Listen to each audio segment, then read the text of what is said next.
بشراكي بالمعية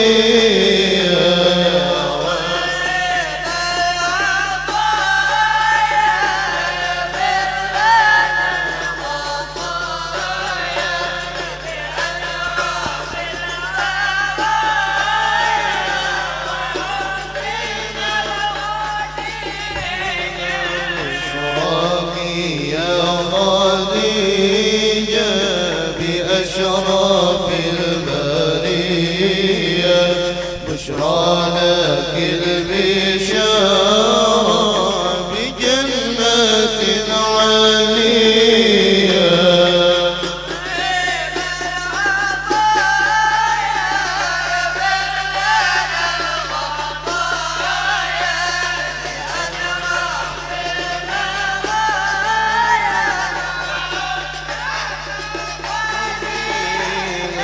بشراكي بالأمين وأنت في الأمان وطالك الأمان دنيا وأخروية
رسول الله محمد بن عبد الله وآله وأصحابه ومن والاه من جميع أولياء الله وأصفياء الله خصوصا لروح سيدتنا خديجة الكبرى وسيدتنا فاطمة الزهراء وابنيها الحسنين سيدنا الحسن والحسين وذريتهما الجميع وأصولهم وفروعهم أن الله يتغشاهم بالرحمة والمغفرة ويعيد علينا من بركاتهم وأسرارهم وأنوارهم وعلومهم ونفحاتهم وخصوصياتهم وكراماتهم ويحمينا بحمايتهم في الدين والدنيا والآخرة وأن الله الكريم يقوي علينا الإيمان واليقين والرضا والتسليم وأن الله يمن علينا بالعافية الكاملة والتوفيق والهداية والاستقامة وطول العمر في طاعة الله ورسوله وحفظ الإيمان والوفاة عليه إنه أرحم الراحمين ورزقا حلالا طيبا مباركا واسعا والغنى عن الناس ولكل نية صالحة وإلى حضرة النبي صلى الله عليه وآله وصحبه وسلم خير البرية شيء إلا لهم الفاتحة. الحمد لله رب العالمين الرحمن الرحيم مالك يوم الدين إياك نعبد وإياك نستعين اهدنا الصراط المستقيم صراط الذين أنعمت عليهم غير المغضوب عليهم ولا الضالين آمين. السلام عليك يا أم المؤمنين سيدتنا خديجة الكبرى رضي الله عنها. السلام عليك يا زوجة سيد المرسلين. السلام عليك يا أم فاطمة الزهراء. السلام عليك يا أفضل نساء العالمين. السلام عليك يا أول المؤمنات.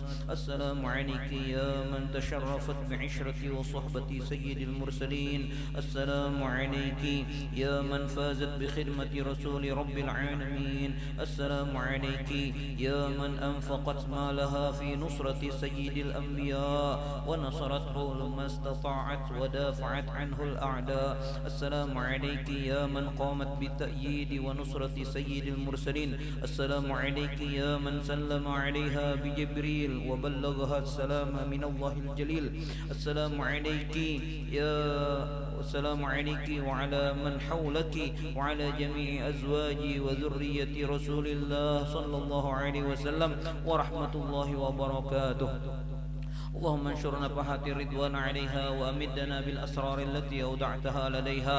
اللهم صل وسلم على زوجها الأمين سيدنا محمد وعلى آله وصحبه أجمعين. اللهم أعلي درجاتها في الجنة وانفعنا بأسرارها وأنوارها ونفحاتها وخصوصياتها وكراماتها وعلومها واحمنا بحمايتها في الدين والدنيا والآخرة وارفع عنا وعن جميع إخواننا المسلمين من البلاء والمصائب والأمراض والآفات والعاهات والفتن ما ظهر منها وما بطن وارزقنا بجاهها الفتوح والمنوح والرسوخ والتوبة النصوح وصلاح الشأن ظاهرا وباطنا في الدنيا والآخرة وارزقنا بحرمتها رزقا واسعا حلالا طيبا مباركا من غير تعب ولا نصب ولا مشقة ولا ضير بسر أسرار سورة الفاتحة. أعوذ بالله من الشيطان الرجيم. بسم الله الرحمن الرحيم. الحمد لله رب العالمين الرحمن الرحيم مالك يوم الدين إياك نعبد وإياك نستعين اهدنا الصراط المستقيم صراط الذين أنعمت عليهم غير المغضوب عليهم ولا الضالين آمين. بسم الله الرحمن الرحيم. قال المصنف رحمه الله نفعنا به وبعلومه في الدارين آمين. الحمد لله رب العالمين والصلاة والسلام على نور المبين سيدنا ونبينا محمد الهادي الأمين وعلى آله وصحبه المهديين وأزواجه اللاتي تشرفنا بعشرة سيد المرسلين خصوصا خصوصا خديجة الكبرى التي نالت وفازت بخدمة خاتم الأنبياء والمرسلين وشهدت يوم بعثة رسول رب العالمين. Segala puji bagi Allah Rabb sekalian alam. Salawat dan salam atas nur yang nyata penghulu kita Nabi Muhammad yang membawa hidayah dan atas keluarga sahabat beliau yang meneruskan membawa petunjuk dan atas istri-istri beliau yang mendapat kemuliaan menjadi pendamping penghulu segala rasul, khususnya Sayyidah Khadijah yang mendapat keberuntungan membantu dan menolong Nabi Rasul dan Rasul akhir zaman dan menyaksikan hari kebangkitannya baginda menjadi Nabi dan Rasul sekalian alam.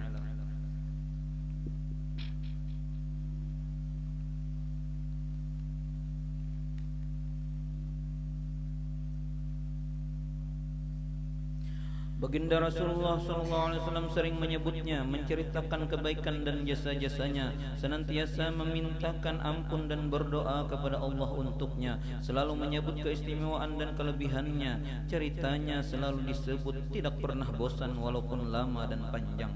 Semoga Allah melimpahkan rahmatnya dan maghfirahnya kepada kita semua, dan kita mendapat cinta khusus dari Baginda Rasulullah dengan berkat membaca manaqib Sayyidah Khadijah ini, amin ya rabbal alamin. Sayyidah Khadijah adalah salah satu contoh tauladan yang sangat luar biasa pada kita semua, terutama sekali bagi kaum wanita. Bakti dan taat beliau kepada baginda, sehingga apa-apa yang diperlukan dan dikehendaki baginda dengan cepat beliau melaksanakannya. Akhlaknya yang mulia menjadikan beliau selalu dikenang oleh baginda. Selama kurang lebih 24 tahun bersama baginda berumah tangga, tidak pernah beliau berlaku menyakiti hati baginda Rasulullah SAW. Dengan berkat Sayyidah Khadijah, kaum wanita yang dulunya di zaman jahiliyah tidak ada martabat dan tidak ada kemuliaan menjadi bermartabat dan mulia. Baginda Rasulullah sering menceritakan kebaikan, kemuliaan, keistimewaan dan jasa Sayyidah Khadijah di hadapan para sahabat dan istri-istri beliau lainnya, sehingga pada suatu hari Rasulullah bercerita sangat lama di hadapan Aisyah akan kelebihan Sayyidah Khadijah, sampai Sayyidah Aisyah menjadi cemburu dan berkata sesuatu yang tidak patut kepada baginda. Maka berubahlah wajah baginda yang tidak pernah kulihat, kata Sayyidah Aisyah.